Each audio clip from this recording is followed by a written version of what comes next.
क्षीर सागर मंथन के समय राक्षस देवताओं का मजाक उड़ाते रहे और अपना पूरा भुजबल दर्शाते हुए सर्पराज को खींचते रहे। देवताओं ने अपने बल का पूरा पूरा प्रयोग किया।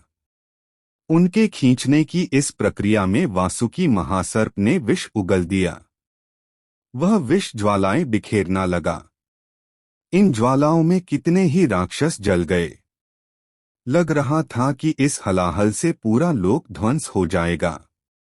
उसी समय मंदर पर्वत भी समुद्र के अंदर डूब गया। सबने शिव से प्रार्थना की। शिव ने हलाहल को निगल डाला और उसे कंठ में ही रोककर लोक की रक्षा की। वे गरल कंठ कहलाए गए।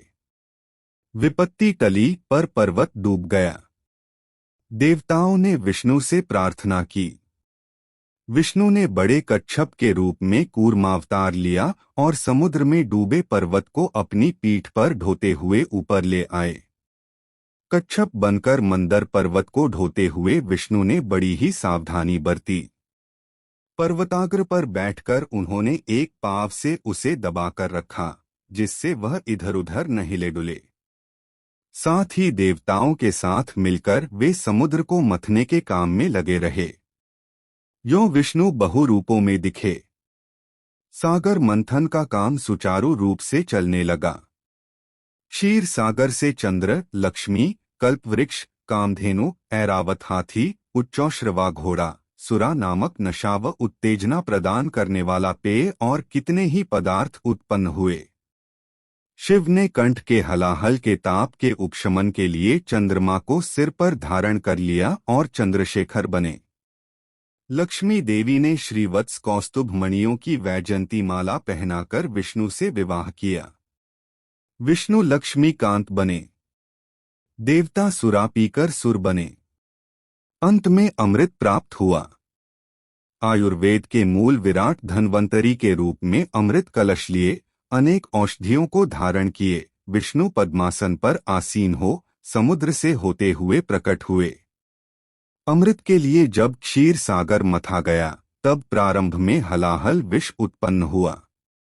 कितनी ही विशेषताओं के घटने के उपरांत और दैव सहायताओं के बाद अमृत प्राप्त हुआ, लक्ष्य की प्राप्ति हुई। इसीलिए श्रम से साधा जाने वाला काम सागर मंथनश कहलाता है और यह उसका पर्यायवाची शब्द बन गया।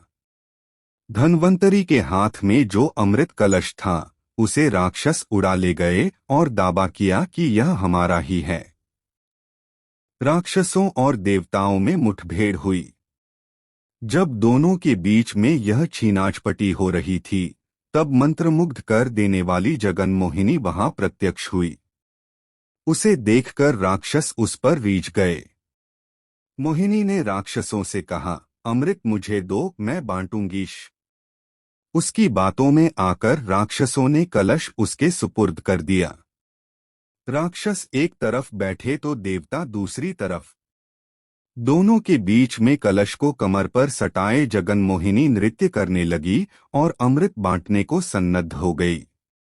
निश्चेष्ट होकर देवता एकटक उसी की तरफ देखने लगे। मदहोश राक्षस मोहिनी के सौंदर्य को देखते हुए तन्मय हो गए। उन्हें अपनी सुध नहीं रही।